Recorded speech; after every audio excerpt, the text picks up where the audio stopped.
हैं उसमें पूरी तरह से बहुमत के साथ दिखाई दे रहा है कि भारतीय जनता पार्टी की जीत तो पक्की है, लेकिन कांग्रेस भी इस बार मेहनत पूरी करती दिखाई दे रही है। कांग्रेस ने इस सीट से भानु प्रताप सिंह को चुनावी मैदान में उतारा है। कांग्रेस के बड़े नेता हैं वो, मामा दिल्ली जाएगा ना, मामा को भूले तो नहीं ना, तो कहीं ना कहीं वो याद दिला रहे हैं कि मैं मुख्यमंत्री था यहाँ का।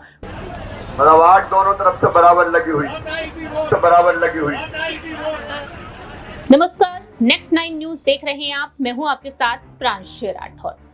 मध्य प्रदेश में विदिशा लोकसभा सीट जो हॉट सीट कही जाती है, दरअसल इस सीट से मध्य प्रदेश के पूर्व मुख्यमंत्री शिवराज सिंह चौहान कई बार जीत हासिल कर चुके हैं। आपको जानकारी दे दें, तकरीबन 5 बार सांसद रह चुके हैं शिवराज सिंह चौहान।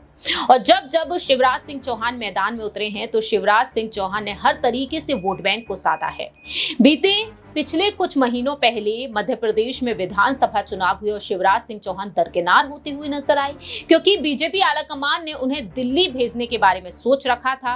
और अब मध्य प्रदेश में जो मामा के नाम से मशहूर हुए, वह कहते हैं शिवराज सिंह चौहान जो हैं कि मामा दिल्ली तक जाएगा, देख लेना।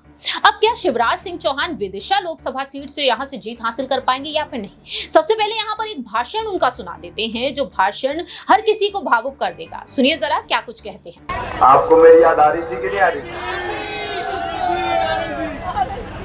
आवाज दोनों तरफ से बराबर लगी हुई। और जब भारत सिंह जी ने कहा कि आनी है, जनता कह रही है कि मामा मंच पर विराजमान। देखो, कुछ चीजें इंसानी भगवान तय करता है। अब भारत जी से सेवा लेनी थी, सांसद बना के इस क्षेत्र की, इसलिए ये विधानसभा बनी पहुंचे। आपने सुना कि किस तरह से शिवराज सिंह चौहान यहाँ पर कहीं ना कहीं इमोशनल कार्ड खेलते हुए नजर आ रहे हैं। आपको जानकारी दे दें कि विदिशा जो गढ़ माना जाता है शिवराज के लिए, जहां से उनकी पत्नी भी उनके लिए चुनावी प्रचार कई बार करती हुई नजर आई हैं। उनके बेटे कार्तिकेय सिंह चौहान भी चुनावी प्रचार में नजर आए हैं और हमला बोलने में वह भी जरा सा नहीं चूकते हैं। हमारे साथ मौजूद हैं तनुज।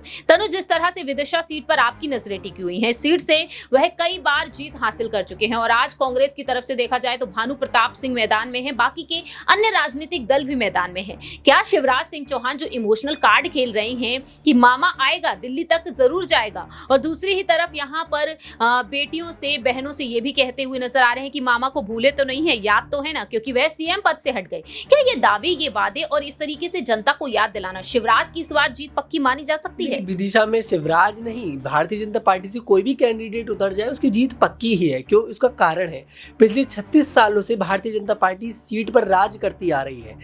ये विदिशा कोई शिवराज सिंह चौहान की वजह से खास सीट नहीं बनती है।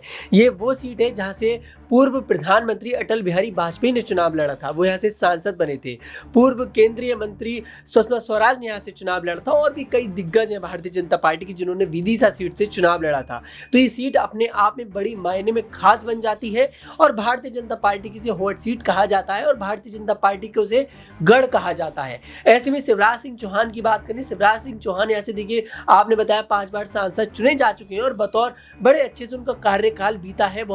जनता बहुत प्यार करती है। आपने अभी जैसे दर्शकों ने हमारे उनका भाषण भी सुना, किस तरह से वो वहाँ की जनता से कहते नजर आ रहे हैं कि मामा दिल्ली जाएगा ना, मामा को भूले तो नहीं ना, तो कहीं ना कहीं वो याद दिला रहे हैं कि मैं मुख्यमंत्री था यहाँ का, मैं मामा था, मैंने आपकी लाडली बहना जो योजना थी उसको शुरू करा था। और लाडली बहना योजना सिर्फ एक वो ऐसी योजना नहीं थी जिसका इस्तेमाल मध्य प्रदेश चुनाव में किया गया, उसका इस्तेमाल अब लोकसभा चुनाव में भी देखिए प्रियांशी किया जा रहा है। वो शिवराज सिंह चौहान ने अपने भाषण में प्रूव कर दिया है पूरी तरह से। मैं आपको बता दूं, लाडली बहना योजना में शिवराज सिंह चौहान ने कहकर विधानसभा चुनाव जब मध्य प्रदेश के हुए थे जीत दर्ज कर ली और भारतीय जनता पार्टी इस बात को एक्सेप्ट भी करती है कि लाडली बहना योजना एक ऐसी योजना थी जिसके बलबूते पर हमको जीत मिली है मध्य प्रदेश के अंदर। और अब देखिएगा आप, जिस तरह से अगर सर्वे की भी बात करी जाए, विदिशा के अंदर जो सर्वे निकलकर सामने आते हैं उसमें पूरी तरह से बहुमत के साथ दिखाई दे रहा है कि भारतीय जनता पार्टी की जीत तो पक्की है, लेकिन कांग्रेस भी इस बार मेहनत पूरी करती दिखाई दे रही है। कांग्रेस ने इस सीट से भानु प्रताप सिंह को चुनावी मैदान में उतारा है। कांग्रेस के बड़े नेता हैं वो, और कहीं ना कहीं कांटे की टक्कर है, क्योंकि इस बार जो जनता है, थोड़ा सा बताया जा रहा है कि जनता इस बार कुछ मुद्दों से नाराज नजर आ रही है बीजेपी पार्टी से। मुद्दा बेरोजगारी है, मुद्दा महंगाई है, मुद्दा भ्रष्टाचार है, ये सारी चीजें। मध्य प्रदेश के अंदर भ्रष्टाचार की बात करी जाए, मध्य प्रदेश के अंदर बहुत भ्रष्टाचार है अगर देखा जाए तो कहीं ना कहीं इन चीजों से जनता थोड़ी सी नाराज है। लेकिन जो भारतीय जनता पार्टी बात कर रही है कि हमें 29 की 29 सीटें मध्य प्रदेश में जीतनी है, उसमें एक विदिशा सीट बड़ी मायने रखती है, और बीजेपी बड़ी कहती नजर आई है कि विदिशा सीट से जीत हमारी पक्की है।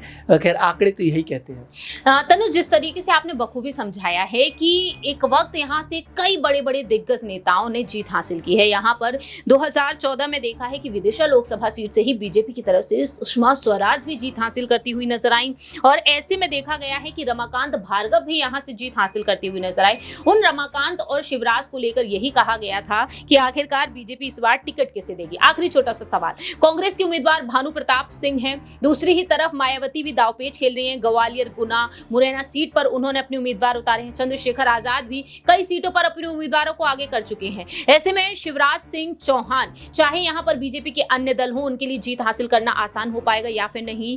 और बात यहाँ पर आखिरी ये भी बनती है कि विदिशा में शिव का राज वाकई में होगा या नहीं। देखिए, अगर विदिशा की बात करी जाए, मैंने शुरुआत में ही बोला, विदिशा में टक्कर जो है वो शिवराज सिंह चौहान और भानु प्रताप सिंह के बीच में ही, मतलब कि बीजेपी और कांग्रेस के बीच में टक्कर है साफ तौर पर। और ये दो मध्य प्रदेश में ये दो ही पार्टियां हैं जो शुरुआत से राज करती आई हैं मध्य प्रदेश के अंदर। ऐसे में ये कहा जा सकता है कि बसपा अगर अपना कैंडिडेट उतारती है, आजाद समाज पार्टी से चंद्रशेखर आजाद अपना कैंडिडेट उतारते हैं अगर, तो कहीं ना कहीं खेल बिगाड़ा जा सकता है। सिर्फ खेल बिगाड़ने के लिए जीत तो बिल्कुल साफ तौर पर दिखाई दे रही है विदिशा में बीजेपी की होगी या कांग्रेस की होगी। उम्मीद ज्यादा बीजेपी की तरफ दिखाई दे रही है, क्योंकि जनता का जो रुख है 36 साल से जो रिजल्ट आ रहे हैं उसके बेस पर अगर देखा जाए तो बीजेपी की ये हॉट सीट कही जाती है। बहुत बहुत शुक्रिया तनुज।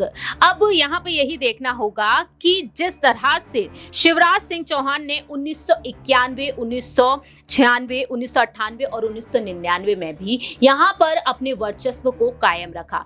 कांग्रेस महज 2 बार इस सीट पर जीत हासिल कर पाई है, 1980 और 1984। अब यही देखना होगा कि आखिरकार कांग्रेस यहाँ से एक बार फिर से जीत हासिल कर पाती है या फिर नहीं। सचिन पायलट कहते हैं कि मध्य प्रदेश में बहुत ही बुरा हाल है। 29 में से 28 सीटें पिछली बार बीजेपी ने जीती थी, लेकिन इस बार 29 में से 28 सीटें बीजेपी के पास आ पाती हैं या नहीं, ये बड़ा सवाल उठ रहा है। देखते हैं कि एक बार फिर से मध्य प्रदेश की सियासत में शिव का राज विदिशा सीट पर वाकई में होगा या फिर नहीं। ये काफी ज्यादा अहम हो चुका है। फिलहाल इस खास प्रोग्राम में इतना ही। बाकी की तमाम अपडेट्स के लिए आप देखते रहिए Next 9 न्यूज।